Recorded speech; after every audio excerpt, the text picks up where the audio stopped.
हाँ जी, नमस्कार, राधे राधे, जय श्री कृष्णा। कैसे हैं सब लोग? बढ़िया, मज़े में, आनंद में। चलिए, ईश्वर आप सबको हमेशा आनंद में रखे, खूब मज़े में रखे, खूब स्वाध्याय करें, खूब अध्ययन करें, खूब मेहनत करें और अपने कर्म पथ के ऊपर लगातार बढ़ते चलें और बढ़ते ही चलें। दोस्तों, हम बात कर रहे थे 1857 की क्रांति की, बहुत खतरनाक वाला टॉपिक, मज़ेदार वाला टॉपिक। और हम यहाँ पर बात कर रहे थे 1857 की क्रांति के स्वरूप की। हमने बात कही कि कई लोगों ने कहा कि ये सैनिक विद्रोह था, किसी ने कहा कि मुस्लिम षड्यंत्र था, हिंदुओं की आड़ में था, हिंदू मुस्लिम षड्यंत्र बात कही। मैंने कहा कि ये तो बात ही यार आउट कर दी, ये तो बात ही आउट कर दी, ये तो बात ही गलत कर दी भैया, तो जेम्स आउटरम। और मैंने कहा ना कि ऐसी बात तो कोई डब्ल्यू ही कर सकता है, ऐसी बात तो कोई क्या कर सकता है, डब्ल्यू ही कर सकता है। तो मैंने आपको कहा कि क्या बेटा, कि डब्ल्यू ही कर सकता है, तो इस चीज का ध्यान रखिएगा। आज हम जो बात करने वाले हैं, मैंने कहा जो है आज बात करने वाले हैं किसकी, कि इसे राष्ट्रीय विद्रोह की संज्ञा किसने दी। तो कल हमने बात की थी, देखिएगा ध्यान से,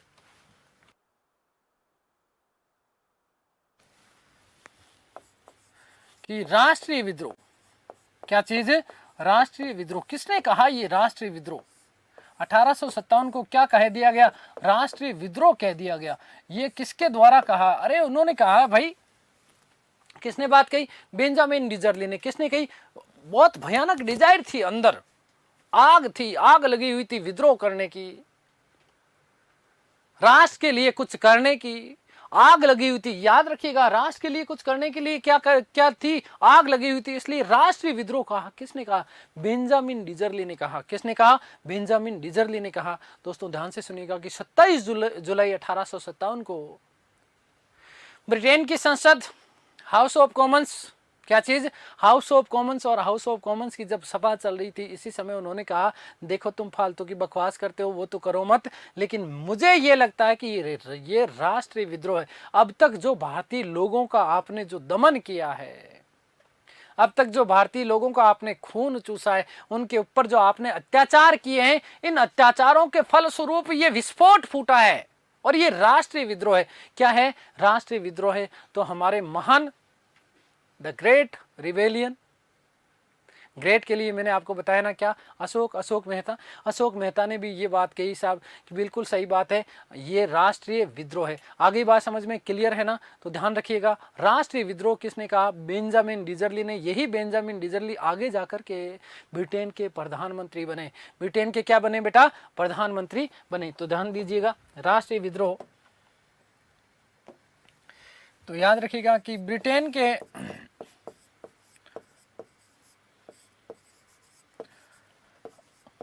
राजनेता बेंजामिन डिजरली,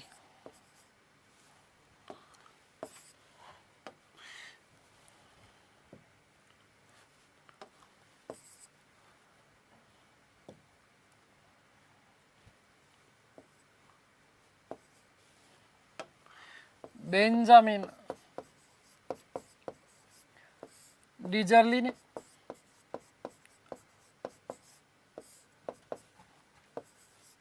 कब? 27 जुलाई 1857 को, 27 जुलाई 1857 को ब्रिटेन के हाउस ऑफ कॉमन्स, ब्रिटेन के हाउस ऑफ कॉमन्स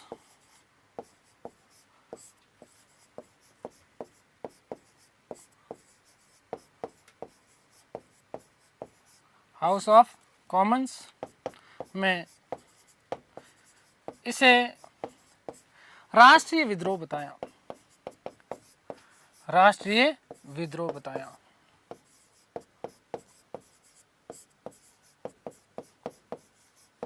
ठीक है, अशोक मेहता भी भारतीय इतिहासकार, भारतीय इतिहासकार,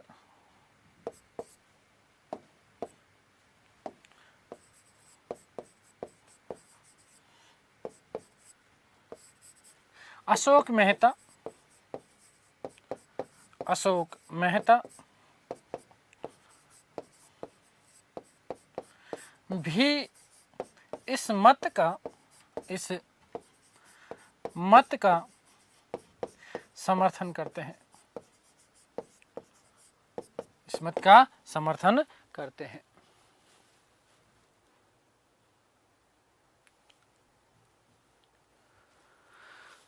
तो बात यह है कि इसे राष्ट्रीय विद्रोह की संज्ञा दे दी गई। राष्ट्रीय विद्रोह की संज्ञा दे दी गई।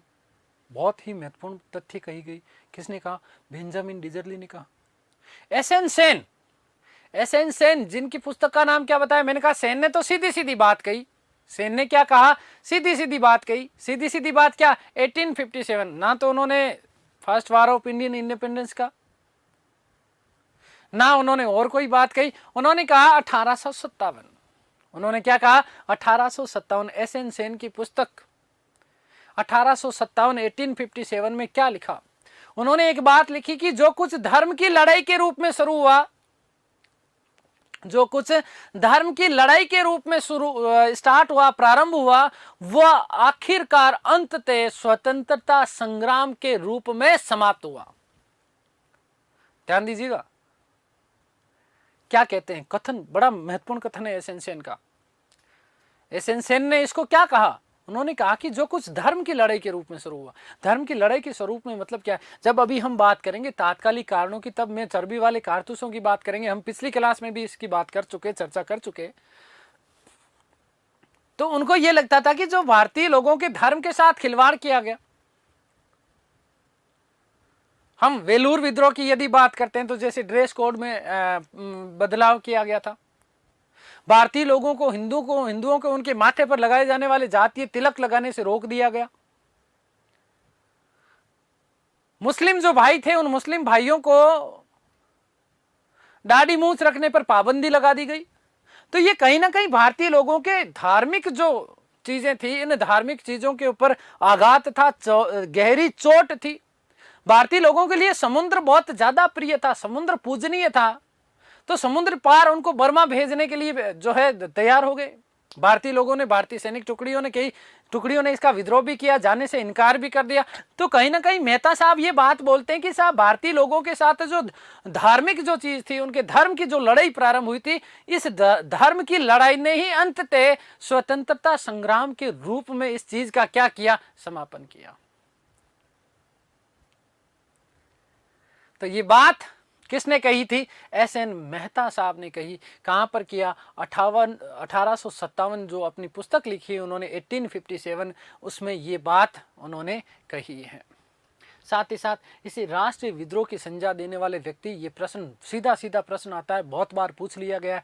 बेंजामिन डिजरली। याद रखिएगा कि राष्ट्रीय विद्रोह करने की बहुत बड़ी अंदर डिजायर थी। ये एक ग्रेट बात थी। ग्रेट से याद रखिएगा अशोक मेहता।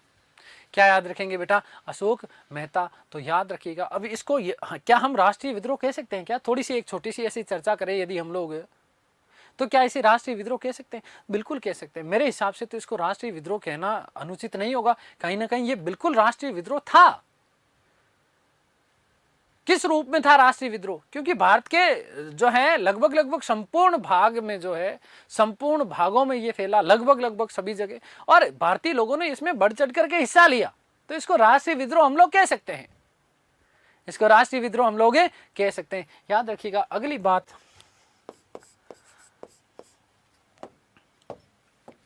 एसएन मेहता। एसएन मेहता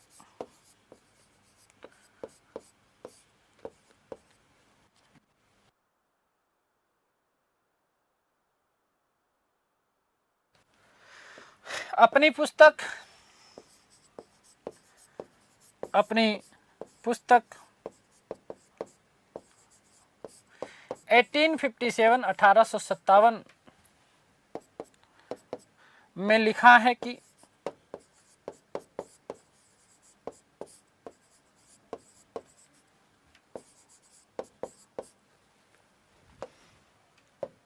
क्या लिखा कि जो कुछ धर्म की लड़ाई के रूप में प्रारंभ हुआ, जो कुछ धर्म की लड़ाई के रूप में प्रारंभ हुआ, धर्म की लड़ाई के रूप में प्रारंभ हुआ, के रूप में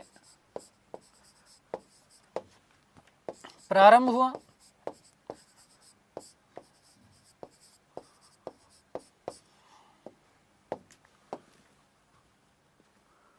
वह स्वतंत्रता संग्राम के रूप में समाप्त हुआ, वह स्वतंत्रता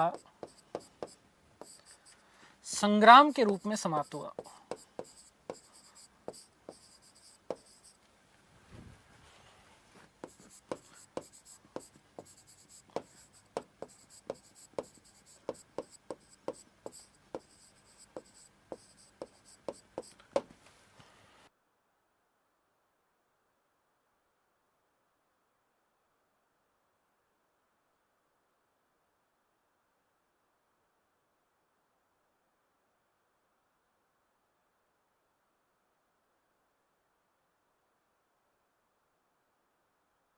हो गई बात, क्लियर हो गई। आगे बात करते हैं हम लोग, क्या बात करते हैं, ध्यान से सुनिएगा, बहुत महत्वपूर्ण बात बताने वाला हूं। 1857 जो क्रांति थी, क्या अचानक क्रांति का विस्फोटन हुआ? क्या अचानक क्रांति अंकुरित हो गई? क्या अचानक भारतीय लोगों के मन में विद्रोह की भावना आ गई?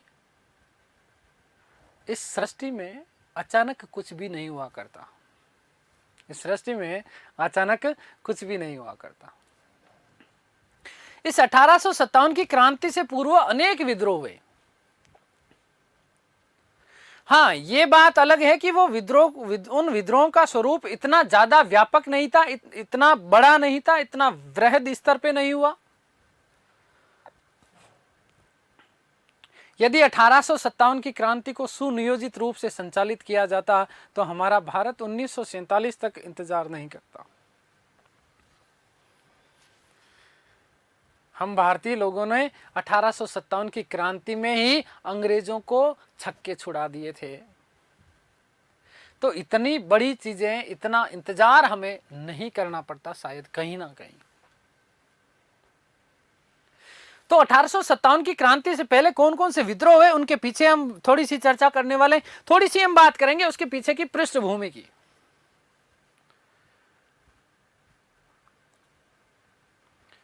भारत में यदि ब्रिटिश साम्राज्य की स्थापना की यदि हम लोग चर्चा करते हैं, देखिए बहुत ध्यान से सुनना बेटा, बहुत ध्यान से समझना है, क्योंकि ये आपका डायरेक्ट टॉपिक है। बीच में क्योंकि यूरोपीय आगमन, ये भारत में ब्रिटिश साम्राज्य की स्थापना वगैरह ये आपका पढ़ा हुआ है, तो आपको ध्यान रखना है। मैं चीज़ें समझा रहा हूँ, जिन लोगों ने नहीं पढ़ा है उनको भी ध्यान से सुनना है। 1757 याद करिएगा, 1757 प्लासी का युद्ध सिराजुद्दौला और अंग्रेजों के मध्य लड़ा गया था। उससे पूर्व क्या क्या चीजें थी, थोड़ा सा इन शॉर्ट ब्रीफ दे रहा हूं, इन शॉर्ट ध्यान सुनिए। 1717 ईस्वी में आपको पता होना चाहिए कि मुगल बादशाह फर्रुखसियर, जिसे घृणित कायर भी कहा जाता है भारतीय इतिहास का, इस मुगल बादशाह ने अंग्रेजों को बंगाल में कर मुक्त व्यापार करने का फरमान जारी कर दिया। मात्र 2000 रुपये वार्षिक चुंगी लेता था, वार्षिक कर लेता था। इसके अलावा कोई भी किसी भी प्रकार का जो है टैक्स नहीं लिया जाता था। बंगाल में पूर्णतः वो मुक्त व्यापार कर सकते थे। यदि हम बात करें संपूर्ण भारत की, उस समय तत्कालीन संपूर्ण भारत की, तो सबसे ज्यादा जो कुटीर उद्योग, सबसे ज्यादा जो मसाले, वो हमारे दक्षिण भारत में। और अंग्रेज चाहते थे कि कहीं ना कहीं किसी ना किसी रूप में हमें साम्राज्य में अपनी जड़ें स्थापित करनी है, तो हमें बंगाल के ऊपर अधिकार करना है।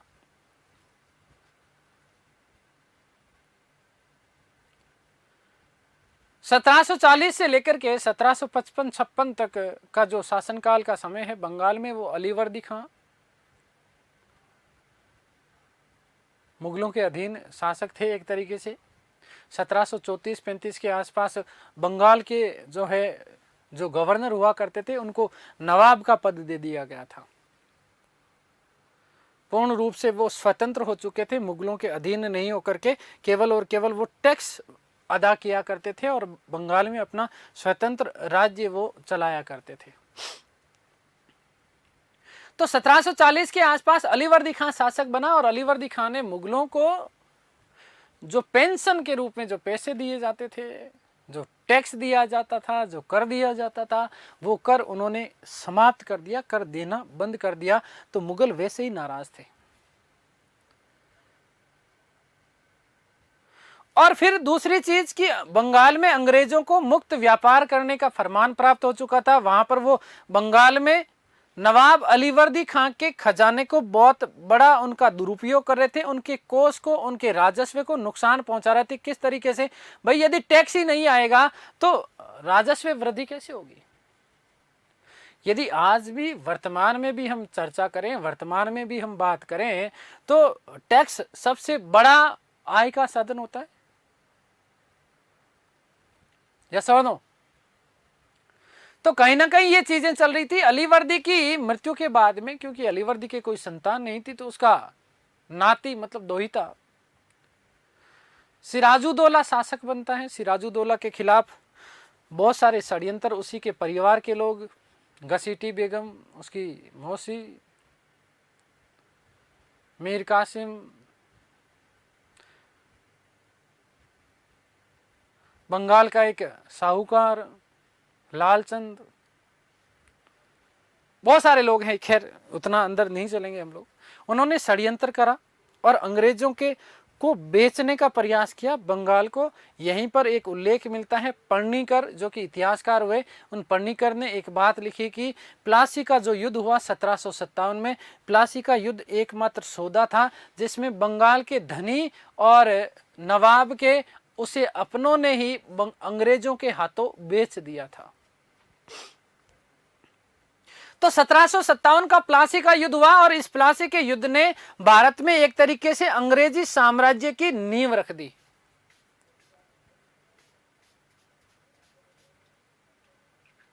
और उसके बाद जो 1764 का जो युद्ध हुआ, बक्सर का युद्ध, बक्सर की लड़ाई,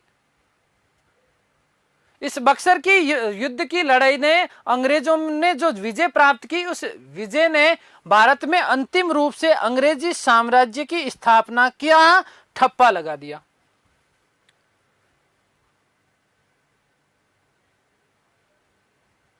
बंगाल में जो प्रथम गवर्नर था उसका नाम रॉबर्ट क्लाइव। इस रॉबर्ट क्लाइव ने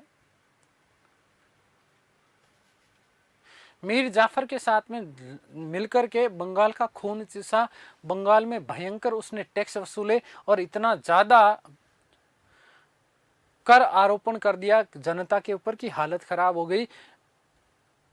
1757 से लेकर के 1760 के मध्य लगभग 5 से 6 करोड़ रुपए उस समय टैक्स के रूप में वसूले गए थे। बाद में जब बंगाल में अकाल पड़ा तो भी स्थितियां बहुत बुरी, दयनीय स्थितियां रही। और इस दौरान लोगों ने उनके खिलाफ इन 1757 से लेकर के 1857, ये जो 100 वर्ष का जो बीच का जो डिफरेंस हुआ, 1757 से एक तरीके से मैंने अभी बताया कि ब्रिटिश साम्राज्य की स्थापना हो गई है और 1857 में पहला महान विद्रोह हो रहा है। तो इस 100 वर्ष के दौरान सैनिक और असैनिक, यदि विद्रोह की बात करें तो बहुत सारे सैनिक और असैनिक विद्रोह हुए, लेकिन वो इतने ज्यादा कोई संगठित नहीं थे। ब्रिटिश सत्ता के विरुद्ध भारतीय जनता में और भारतीय सैनिकों में बहुत ज्यादा असंतोष था। या फिर हम बात करते हैं असैनिक लोगों की, तो यहां पर जो सामंत हुआ करते थे, जो सामंती व्यवस्था आई, जो सामंती व्यवस्था आई 1793 में, जब कार्नवालिस कोड, स्थायी बंदोबस्त व्यवस्था, 1772 में हालांकि रेगुलेटिंग एक्ट, नियामक अधिनियम जो आया वारेन हेस्टिंग्स के द्वारा, उस समय 1-1 वर्षीय और 5 वर्षीय बंदोबस्त किए गए थे राजस्व वसूलने के लिए। लेकिन जो ज्यादा कार्य हुआ वो 1793 का जो स्थायी बंदोबस्त आया। आगे हम थोड़े से प्रशासनिक आर्थिक कारणों में जब है इसकी चर्चा और करेंगे। तो ध्यान दीजिएगा कि यहां से लोग अब इस स्थायी बंदोबस्त के तहत 20 वर्ष के लिए एक तो जमींदारी फिक्स कर दी गई थी, जमींदार बना दिए गए, और इन जमींदारों से सीधा सीधा राजस्व वसूला जाता था। ये जमींदार सीधे सीधे किसानों से राजस्व वसूलते और राजस्व वसूल करके किसको जमा करवा देते थे? अंग्रेजी कंपनी को, ब्रिटिश ईस्ट इंडिया कंपनी को। यदि कोई जमींदार अपने नियत समय के ऊपर राजस्व जमा करवाने में विफल रहता तो उससे उसकी जमींदारी और सामंती छीन ली जाती थी। मैं थोड़ा सा असैनिक की बात कर रहा हूं। उसके लिए कानून भी लाएगा, सूर्यास्त कानून, आगे बात करेंगे हम लोग। तो सूर्यास्त कानून के द्वारा एक तो उनकी जमींदारी छीन ली जाती थी, और फिर दूसरा, जब 1806 का वेलूर विद्रोह हुआ था, उस समय भी कुछ भारतीय लोग जो सैनिक थे, उन भारतीय सैनिकों में असंतोष व्याप्त हुआ। अभी अभी मैंने आपको बताया था कि सिपाही ड्रेस कोड में जो है परिवर्तन किया गया। तो 1857 से लेकर के 1757 से लेकर के 1857 इन 100 वर्षों के दौरान अनेक विद्रोह हुए। 100 वर्ष जो ये पूर्ण हुए थे, इस 100 वर्षों के दौरान अनेक विद्रोह हुए थे। और इन विद्रोह में यदि हम सबसे पहले प्रमुख विद्रोह की यदि हम बात करते हैं तो हमारे सामने आता है वेलूर विद्रोह 1806 का। कौन सा विद्रोह? वेलूर विद्रोह। लेकिन इन विद्रोह के पीछे कारण क्या था? मैंने ये भी बता दिया कि सामंतों में असंतोष था, सैनिकों में असंतोष था। 100 वर्ष पूर्ण हो चुके थे, इस दौरान कई विद्रोह हुए। किसानों ने भू राजस्व नीति का जब विरोध किया तो उन किसानों से उनकी भूमि छीन ली गई। अनेक किसान भूमिहीन हो गए थे। तो जो उनका आय का प्रमुख जो साधन था, आजीविका का जो प्रमुख साधन था, वो जब उनसे छीन लिया गया तो भूखे मरता आदमी क्या नहीं करता?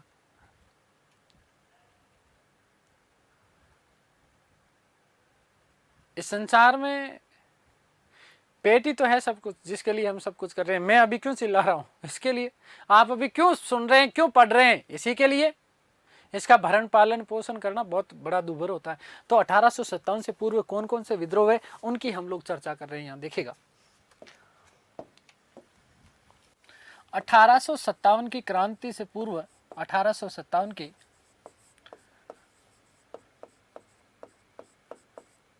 क्रांति से पूर्व हुआ विद्रोह।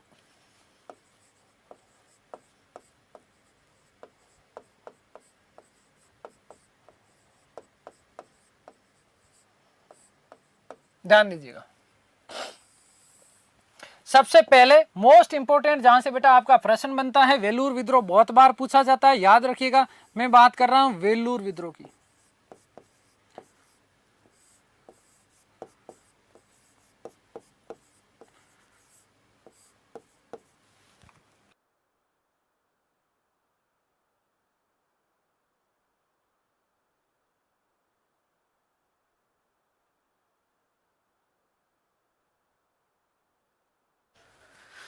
क्या था यह वेलूर विद्रोह?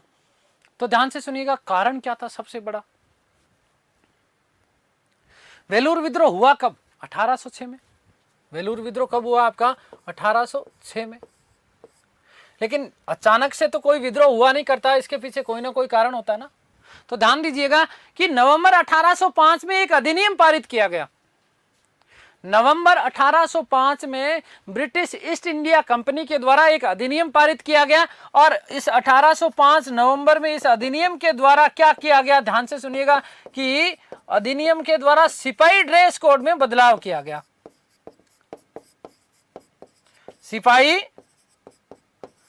ड्रेस कोड में बदलाव, ड्रेस कोड में बदलाव किया गया। क्या बदलाव किया गया? ध्यान से सुनिएगा कि हिंदू जो लोग हुआ करते थे, हिंदू अपने धार्मिक तिलक लगाते थे, यहां पर तिलक लगाते थे, और दूसरे अपने वस्त्र पहनते थे। तो उनको तिलक लगाने और वस्त्र, धार्मिक वस्त्र पहनने से उनको क्या कर दिया गया? मना कर दिया गया। भाई कोई हिंदू व्यक्ति है, यदि कोई हिंदू व्यक्ति है तो हिंदू व्यक्ति क्या करता था? अपने सिर के ऊपर, अपने माथे के ऊपर क्या लगाता था? तिलक लगाता था। अपने माथे पे क्या लगाता था? तिलक लगाता था। आ गई बात समझ में? तो इस तिलक को लगाने से मना कर दिया, पहली बात। और दूसरी और क्या कि भैया वो अपने वस्त्र धारण करता था गेरुए कलर के, जो उसके धार्मिक वस्त्र हुआ करते थे, लंगोट वंगोट इस तरीके की, वो कुर्ता वगैरह वो जो पहनता था, उसको भी पहनने से मना कर दिया गया। ये हिंदुओं के ऊपर धर्म के नाम पर बहुत बड़ा आघात था और हिंदू लोग इसको सहन नहीं कर सकते थे। पहली बात हिंदुओं के साथ ये बात की गई। दूसरी चीज क्या, दूसरी चीज बेटा ये कि उस समय के जो भारतीय मुस्लिम भाई थे, उन मुस्लिम भाइयों के साथ में क्या किया गया, वो मुस्लिम भाई जो थे, देखिएगा, मुस्लिम भाई जो थे वो दाढ़ी रखा करते थे। क्या रखा करते थे? दाढ़ी रखा करते थे। और बड़ी बड़ी क्या रखा करते थे? मूंछें रखा करते थे। दाढ़ी और मूंछ रखते थे कौन? मुस्लिम भाई। तो उन्हें दाढ़ी और मूंछ रखने से मना कर दिया गया। दाढ़ी मूंछ रखने से मना कर दिया। उन्हें कहा कि बिल्कुल आप बिल्कुल सीधे सीधे चिकने चट होकर के आओगे। तो ये चीज भी उनके लिए असहनीय था। इस्लाम धर्म में ये उनके परंपरा में ये चीजें थी, दाढ़ी और मूंछ रखना। तो इस तरीके की चीजों को वो कैसे सहन कर सकते थे? इसके अलावा और महत्वपूर्ण बात क्या हुई? और महत्वपूर्ण बात, सबसे महत्वपूर्ण बात ध्यान से सुनिएगा कि मद्रास रेजिमेंट का एक मेजर जनरल था जिनका नाम था जॉन क्रेडिक। जॉन क्रेडिक, इस जॉन क्रेडिक ने तो जान ही निकाल दी थी। क्या जान निकाली? ध्यान से सुनना। इस जॉन क्रेडिक ने एक आदेश पारित किया और आदेश पारित करके भारतीय जितने भी सैनिक, चाहे वो हिंदू हो चाहे मुसलमान हो, इन भारतीय हिंदू और मुसलमान सैनिकों को एक विशेष प्रकार की टोपी पहनने का आदेश दिया। विशेष प्रकार की जो है टोपी पहनने का क्या दे दिया गया? आदेश दे दिया गया कि आप इस तरीके की जो है क्या पहनेंगे? आप टोपी पहनेंगे। एक विशेष टोपी पहनने का क्या दे दिया गया बेटा? आदेश दे दिया गया कि आप ये टोपी क्या करेंगे? आप धारण करेंगे और तभी आप यहाँ पर रह पाएंगे सेना में भर्ती, नहीं तो अन्यथा भैया आपके साथ में क्रूर और अत्याचार। अब आप लोगों के दिमाग में ये आ रहा होगा कि ये टोपी में ऐसा, टोपी में क्या था भाई? टोपी से कौन सी धार्मिक भावनाएं आयत हो रही थी? तो इसलिए हो रही थी क्योंकि उस समय ये जो विशेष प्रकार की टोपी है, वो विशेष प्रकार की टोपी यूरोपीय और ईसाई धर्म में परिवर्तित लोगों के द्वारा पहनी जाती थी। ध्यान से सुनना बेटा, किसके द्वारा? यूरोपीय और ईसाई धर्म के जो लोग होते थे भारत में, भारतीय लोगों को जबरन ईसाई भी बनाया गया। आगे बात करेंगे किस प्रकार से क्या क्या चीजें हुई। तो ईसाई धर्म के जो लोग थे, वो ईसाई धर्म के लोग इस प्रकार के टोपी पहनते थे। तो इसका मतलब सीधा सीधा भारतीय हिंदुओं और मुसलमानों को दोनों को यह लगा कि साहब इसका मतलब तो यह है कि हमें ईसाई धर्म में परिवर्तित किया जा रहा है, हमें ईसाई धर्म में क्या किया जा रहा है? परिवर्तित किया जा रहा है। तो ये इनके ऊपर और बहुत बड़ी चोट थी। तीन चीजें ध्यान रखना। देखो, हिंदुओं को जातीय तिलक लगाने से मना किया, धार्मिक वस्त्र पहनने से मना कर दिया गया। 1805 नवंबर 1805 में एक अधिनियम पारित किया गया। सिपाही ड्रेस कोड में बदलाव किया गया। ठीक है, दाढ़ी मूंछ रखने से मना कर दिया गया मुसलमानों को। फिर वहीं पर एक मेजर जनरल हुआ करते थे मद्रास रेजिमेंट के, उनका नाम क्या था? जॉन क्रेडिक। जॉन क्रेडिक ने एक आदेश पारित किया और आदेश पारित करने के बाद में ये बात कही कि साहब भारतीय जितने भी सैनिक हैं वो एक विशेष प्रकार की टोपी पहनेंगे। टोपी किसके द्वारा पहनी जाती थी? वस्तुतः जो यूरोपीय और ईसाई जो धर्म में परिवर्तित लोग हुआ करते थे, ये टोपी उनके द्वारा पहनी जाती थी। ये चीजें भारतीय लोगों के लिए बहुत ज्यादा ही असहनीय थी। रहा नहीं गया, रहा नहीं गया। और जब नहीं रहा गया तो ध्यान दीजिएगा कि 10 जुलाई, कब बेटा? 10 जुलाई 1806 को, 10 जुलाई 1806 को भारतीय लोगों ने मद्रास तमिलनाडु के वेलूर में भारतीय हिंदू और मुस्लिम सैनिकों ने क्या कर दिया? विद्रोह कर दिया। वेलूर छावनी को जो है, उस छावनी को लूट लिया, उसके ऊपर अधिकार कर लिया और 200 ब्रिटिश जो सैनिक आए, उन सैनिकों का सत्यानाश कर दिया, मार डाला उनको। मेरे रहा नहीं जा रहा भाई, क्रांति पढ़ा रहा हूं तो 200 सैनिकों को क्या कर दिया? ब्रिटिश सैनिकों को मार डाला। बहुत बुरी स्थितियां हो गई, अंग्रेजों में अफरा तफरी मच गई कि अरे यार भारतीय ये हिंदू मुस्लिमों को हुआ क्या है, बहुत बुरी हालत करी। उसी समय ब्रिटिश ईस्ट इंडिया कंपनी आरकाटा से एक ब्रिटिश घुड़सवार सैनिक और तोपखाने की मदद ली गई आरकाटा से, या अकाट नाम मिलता है, ठीक है। और इस घुड़सवार और तोपों की मदद से, इस तोपखाने की मदद से इस विद्रोह को क्या कर दिया गया, असफल कर दिया गया। वेरी मोस्ट इंपोर्टेंट प्रश्न बनता है बेटा, ध्यान से सुनना। क्या प्रश्न बनता है कि भारतीय सैनिकों द्वारा ब्रिटिश ईस्ट इंडिया कंपनी के खिलाफ प्रथम बड़ा व हिंसक विद्रोह कौन सा था। प्रश्न क्या बनता है, भारतीय सैनिकों द्वारा ब्रिटिश ईस्ट इंडिया कंपनी के खिलाफ प्रथम सबसे बड़ा और हिंसक विद्रोह कौन सा था। आपका सीधा सीधा उत्तर होना चाहिए वेलूर विद्रोह, जो कि कब किया गया, 1806 में। आगे बात समझ में, तो ये आपका था वेलूर विद्रोह। उसके बाद में 1824 का बैरकपुर विद्रोह, उसकी बात करेंगे हम लोग, ठीक है। पहले मैं आपको वेलूर विद्रोह बता देता हूं।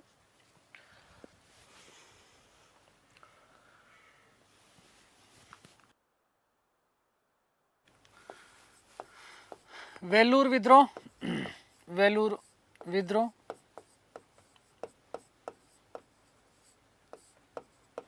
कब हुआ बेटा, 1806 ईस्वी में, 1806 ईस्वी में। सबसे पहले हम बात कर लेते हैं कारण, तो ध्यान दीजिएगा क्या कारण था कि नवंबर 1805 ईस्वी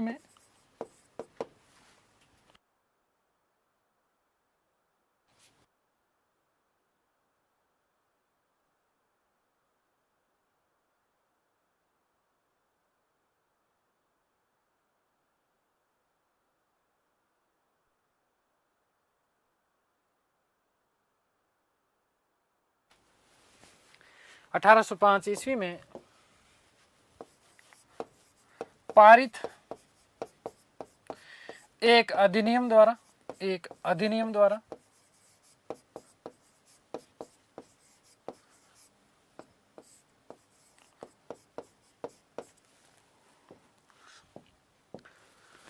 सिपाही ड्रेस कोड में बदलाव किया गया। सिपाही ड्रेस कोड में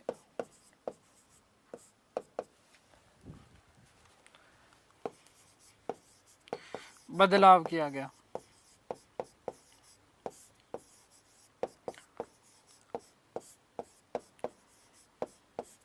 क्या बदलाव था, देखिएगा कि भारतीय हिंदू सैनिकों को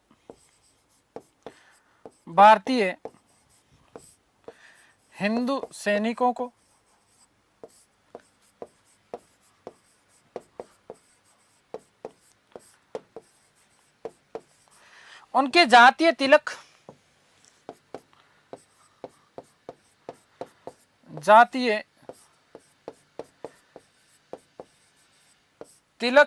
व धार्मिक वस्त्र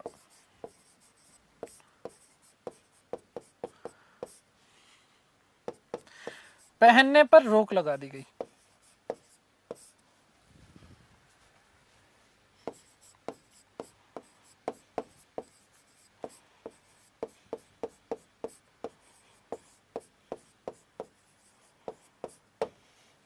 ठीक है, नेक्स्ट बात,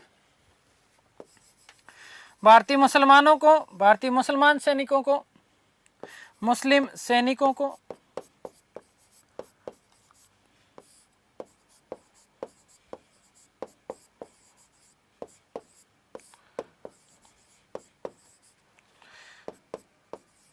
दाढ़ी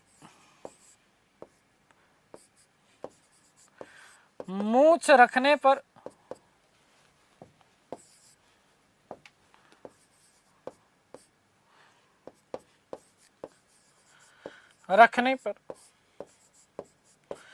पाबंदी लगा दी गई।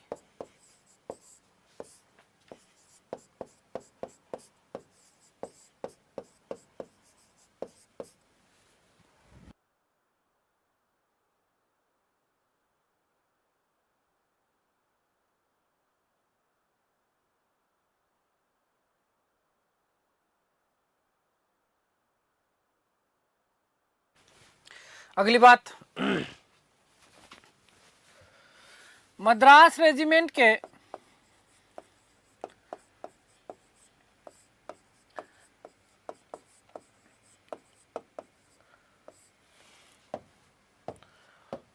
याद रखिएगा, मद्रास रेजिमेंट का एक मेजर हुआ करता था जिसका नाम क्या, जॉन क्रेडिक। ठीक है, मद्रास रेजिमेंट के मेजर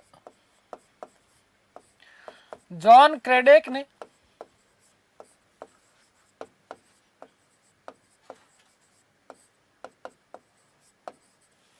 आदेश पारित कर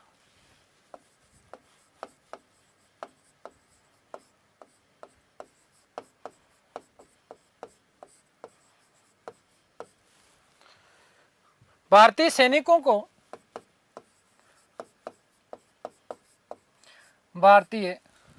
को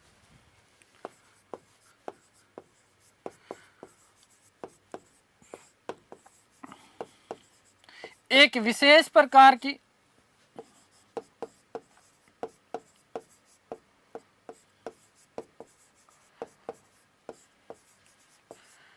टोपी पहनने का आदेश दिया।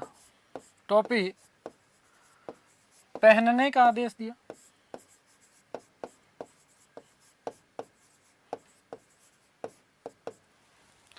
जो कि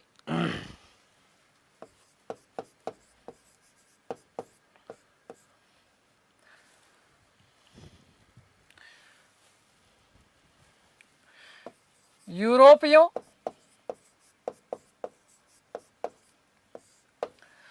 वे ईसाई धर्म में परिवर्तित ईसाई धर्म में परिवर्तित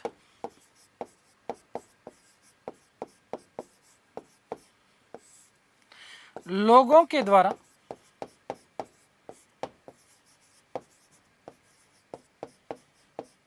पहनी जाती थी।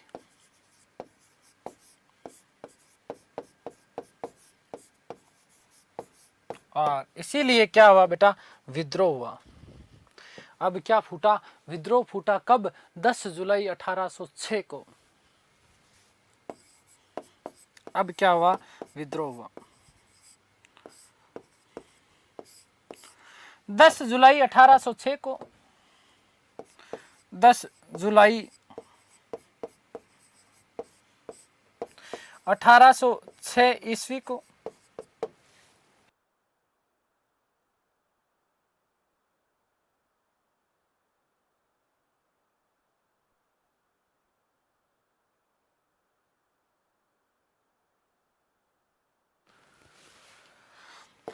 मद्रास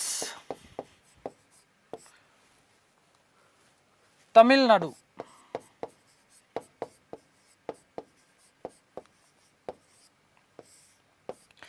की वेलूर छावनी में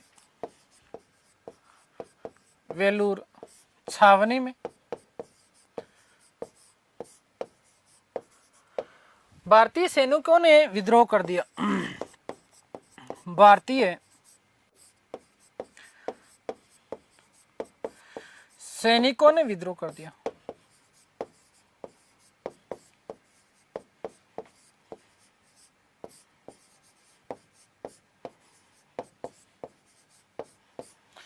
दो सौ से अधिक ब्रिटिश अंग्रेज सैनिकों को मार दिया।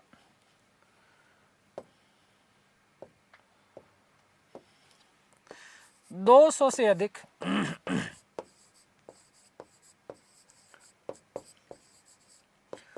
ब्रिटिश सैनिकों को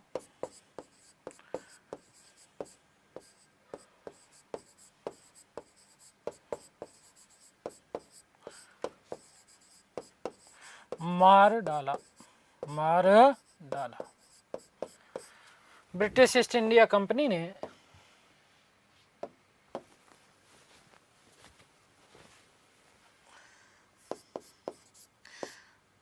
BIC लिख दूं मैं in short. British east India company ने अकार्टा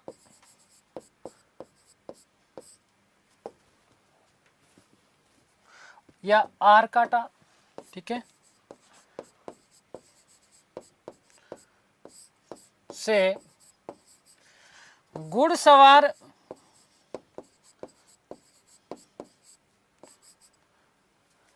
सैनिकों व तोपखाने की सहायता से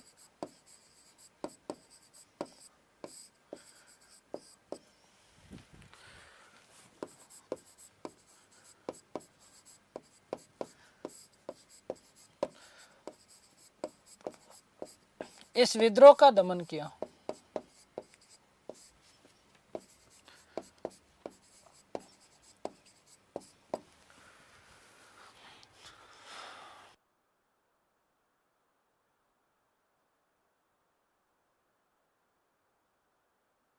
ठीक है, तो ये हमने बात की वेलूर विद्रोह की। किसकी बात की हमने? वेलूर विद्रोह की। नंबर 2 यदि हम बात करते हैं बेटा, नंबर 2, तो देखिएगा, ध्यान दीजिएगा, हम बात करते हैं नंबर 2 पे 1824 का बैरकपुर विद्रोह।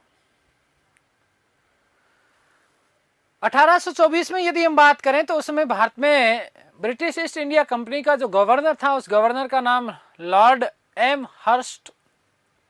इस लॉर्ड एम हर्स्ट के समय बैरकपुर की 47वीं जो रेजिमेंट हुआ करती थी, उस रेजिमेंट ने समुद्री मार्ग से बर्मा जाने का, उस 47वीं रेजिमेंट को समुद्री मार्ग से बर्मा जाने का आदेश दिया गया।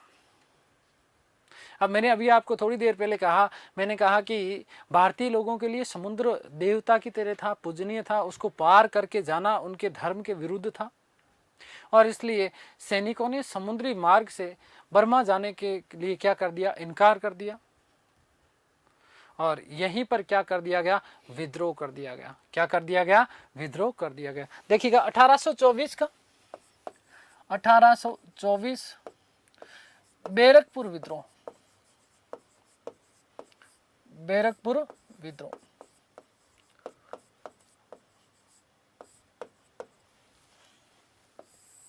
क्या कारण था? ध्यान दीजिएगा, तत्कालीन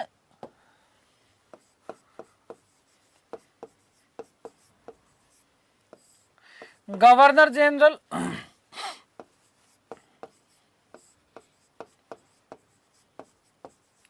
लॉर्ड एम हर्स्ट ने, लॉर्ड एम हर्स्ट ने भारतीय सैनिकों को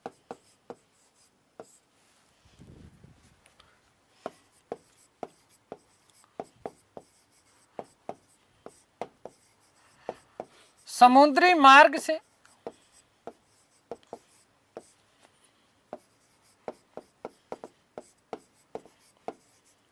बर्मा जाने का आदेश दिया। बर्मा जाने का आदेश दिया।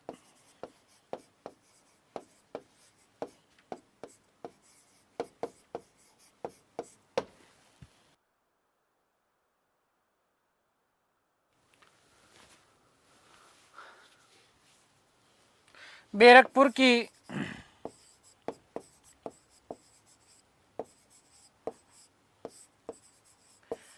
47वीं रेजिमेंट के सैनिकों ने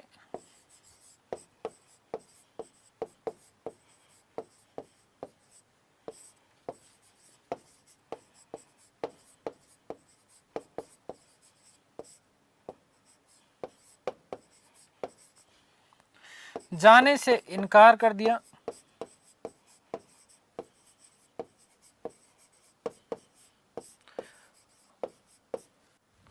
विद्रोह कर दिया।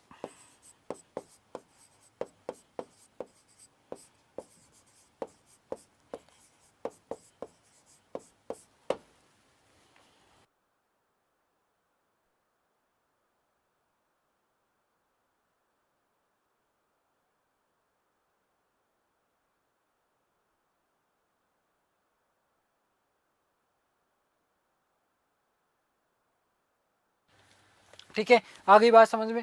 तो ये आपका बैरकपुर विद्रोह। इसके अलावा दो छोटे छोटे और भी इस दौरान विद्रोह हुए। हम बात करें तो 1842 का फिरोजपुर सैनिक विद्रोह, वहां पर भी भारतीय सैनिकों के साथ में कुछ दुर्व्यवहार किया गया। मूल कारण क्या थे उसके पीछे ज़्यादा कुछ एग्जैक्ट आपको क्लियरेंस नहीं मिलता, लेकिन फिर भी 1842 में फिरोजपुर के जो लोग थे उन्होंने सैनिक विद्रोह कर दिया। उसके बाद यदि हम बात करें तो कांगड़ा विद्रोह, कांगड़ा हिमाचल प्रदेश, 1848 में कांगड़ा के सैनिकों ने विद्रोह किया। इसी दौरान आप लोगों को पता होना चाहिए कि 1848-49 में द्वितीय पंजाब युद्ध लड़ा गया था, और इस पंजाब युद्ध में अंग्रेजों के खिलाफ जो है जनता और सेना में विद्रोह था, इसीलिए कांगड़ा का विद्रोह किया गया 1848 में। तो ये दो विद्रोह भी आप इसके साथ में याद रखिएगा। कौन कौन सा? एक तो कांगड़ा विद्रोह 1848, एक 1842 का फिरोजपुर विद्रोह। ठीक है,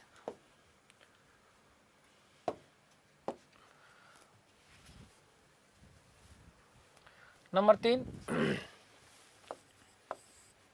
1842 का फिरोजपुर विद्रोह। फिरोजपुर विद्रोह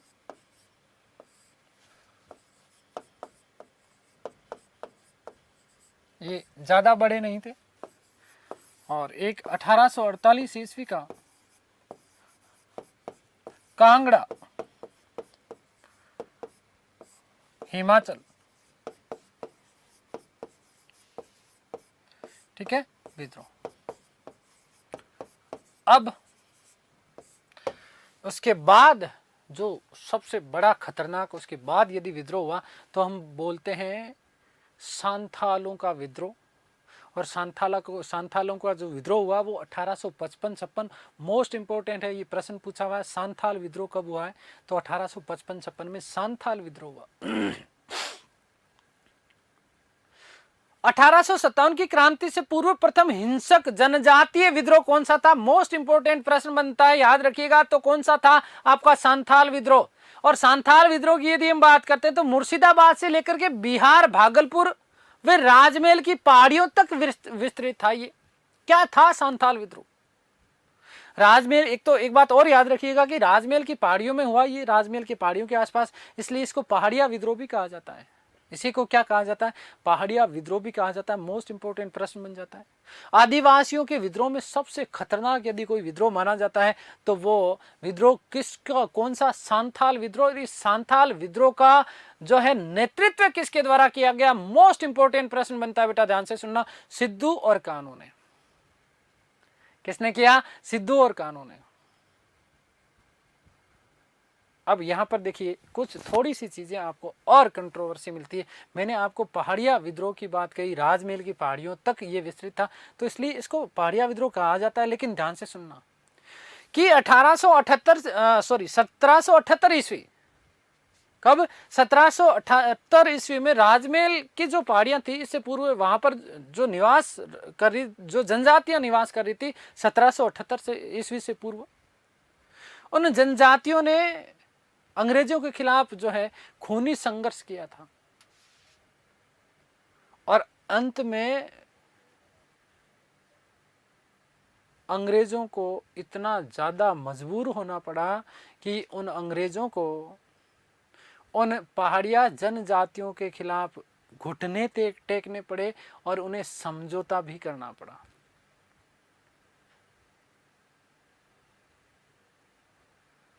और समझौता करने के बाद में उस राजमहल की जो पहाड़ियां हैं, उस राजमहल की पहाड़ियां क्षेत्र को उन्होंने एक चीज घोषित किया। क्या कहा इस चीज को? दामन ए कोह। क्या कहा बेटा? दामन ए कोह कहा गया। और साथ ही साथ इस विद्रोह को भी क्या, किस नाम से जाना जाता है?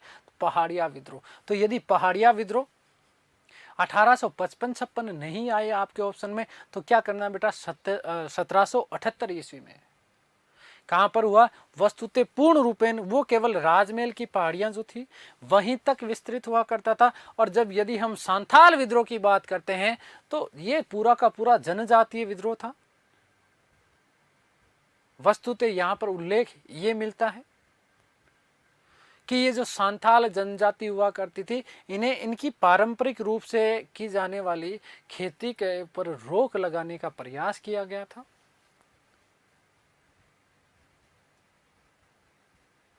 इनके क्षेत्रों को, इनके खेतों को छीनने का प्रयास किया गया था और इसी से ये संगठित हुए और बहुत बुरी तरीके से बछेड़े बुलाए, मारा पीटा किसको, अंग्रेजों को। तो सांथाल विद्रोह से सीधा सीधा मोस्ट इंपोर्टेंट प्रश्न देखो, दो प्रश्न बनते हैं सांथाल विद्रोह से। कौन कौन से बेटा? एक तो ये बनता है कि जो है प्रथम हिंसक जनजातीय विद्रोह कौन सा था 1857 की क्रांति से पूर्व, तो याद रखिएगा सांथाल विद्रोह। दूसरा सांथाल विद्रोह का समय पूछ लिया जाता है तो 1855-56, और नेतृत्वकर्ता पूछ लिया जाता है सिद्धू और कान्हू, सिद्धू और कान्हू। और इसे क्या कहा जाता है? तो पहाड़िया विद्रोह यदि आ जाए तो आपको कर देना है एग्जैक्ट। जो पहाड़िया विद्रोह जिसे हमने कहा उससे पूर्व भी एक हो चुका 1778 में। किसने किया था? तो राजमहल की जो पहाड़ियां थी वहां पर जनजातियां जो निवास करती थी, इन जनजातियों ने अंग्रेजों के खिलाफ बिगुल बजाया था, अंग्रेजों को घुटने टेकने पड़े, दीवाने कोह उस क्षेत्र को जो है घोषित किया गया और साथ ही साथ उन्होंने उनके साथ में समझौता कर लिया और इसी चीज को भी क्या कहा जाता है? पहाड़िया विद्रोह के नाम से भी जाना जाता है। ये नोट लगा करके ये बात मैं आप लोगों के लिए विशेष रूप से लिखवा दूंगा। ठीक है, बात कर लेते हैं हम लोग सांथाल विद्रोह।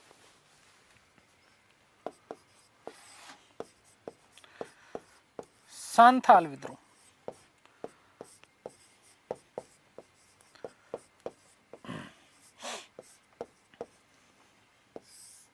इंपॉर्टेंट है। 1855-56 ईस्वी। ठीक है, तो ध्यान रखिएगा मोस्ट इंपॉर्टेंट बात क्या है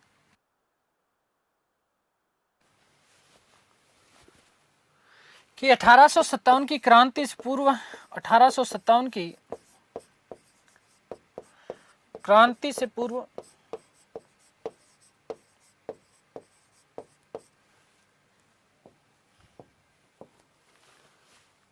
प्रथम हिंसक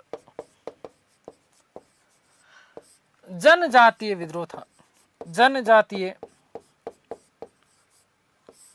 विद्रोह था।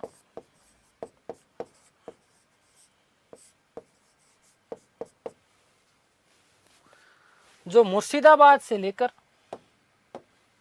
जो मुर्शिदाबाद दक्षिणी बिहार, मुर्शिदाबाद से लेकर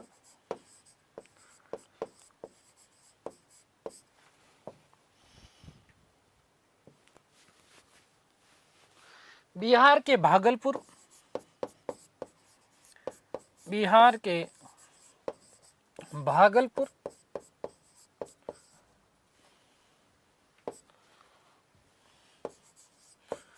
बिहार के भागलपुर में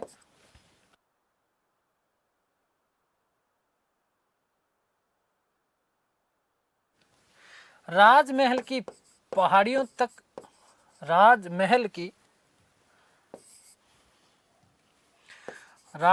की पहाड़ियों तक, पहाड़ियों तक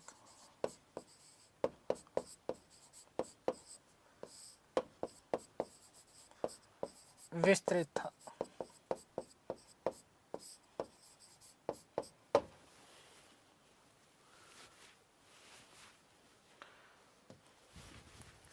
याद रखिएगा कि राजमहल की पहाड़ियों में होने के कारण, राजमहल की पहाड़ियों में होने के कारण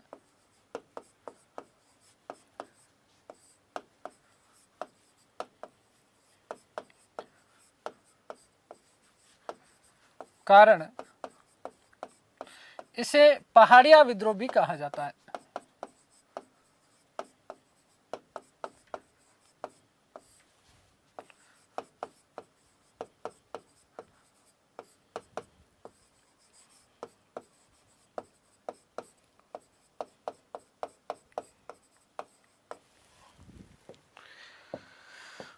मोस्ट इंपोर्टेंट कि इस विद्रोह का नेतृत्व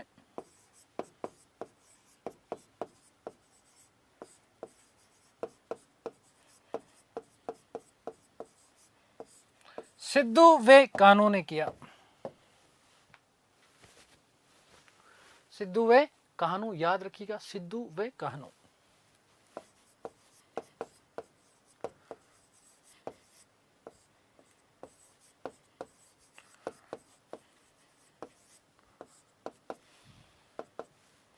द्वारा किया गया।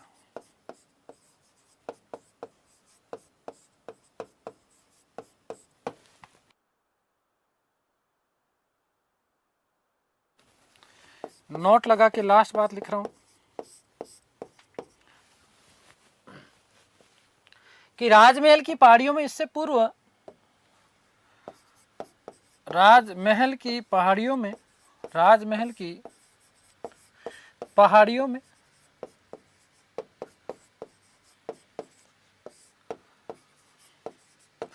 इससे पूर्व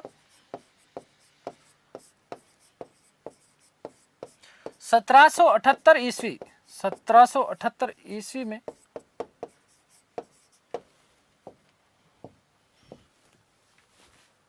वहां निवास कर रही जनजातियों द्वारा, वहां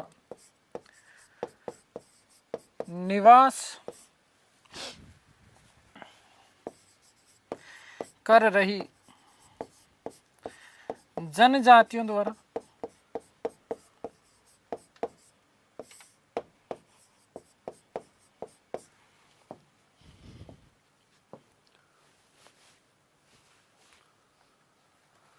खूनी संघर्ष किया गया, खूनी संघर्ष किया गया।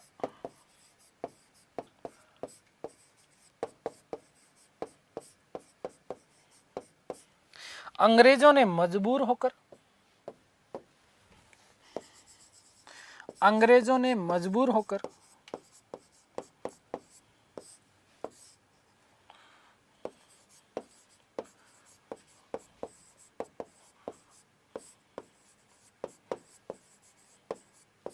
समझौता किया,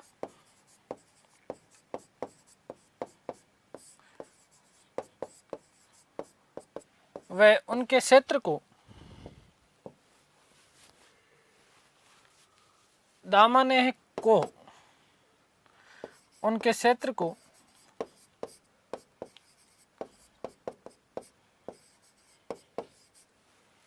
दामन को,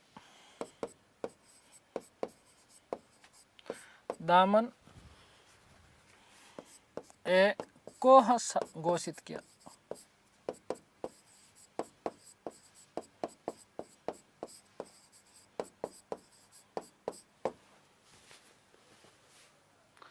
इस विद्रोह को भी पहाड़िया विद्रोह के नाम से जाना जाता है।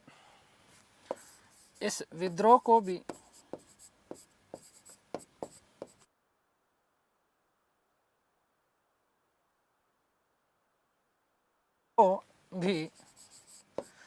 पहाड़िया विद्रोह के नाम से जाना जाता है।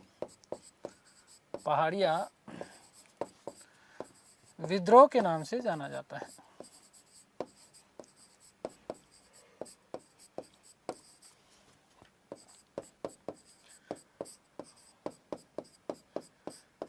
चलिएगा साहब, तो ये हमने बात कर ली कि 1857 की क्रांति से पूर्व कौन कौन से विद्रोह हुए प्रमुख, उन समस्त विद्रोहों का हमने अध्ययन कर लिया है। ठीक है, अगली जो हमारी क्लास होगी उस क्लास में हम 1857 की क्रांति के कारण हम लोग पढ़ने वाले हैं, डिटेल में पढ़ने वाले हैं एक एक चीज़ को। मेरा प्रयास ये रहेगा कि कोई भी चीज़ आपके पीछे छूटे नहीं। चलिए ठीक है, ईश्वर से प्रार्थना करता हूँ कि आप सब स्वस्थ रहें, मस्त रहें, तंदुरुस्त और आह्लादित रहें। इस सृष्टि की संपूर्ण खुशियाँ आपको और आपके परिवार को मिले, आप लोग जल्द से जल्द सफल हो, ये मेरी आप लोगों के लिए शुभकामनाएं हैं। मिलते हैं हमारी अगली क्लास में, तब तक के लिए सभी को धन्यवाद, नमस्कार, थैंक यू सो मच।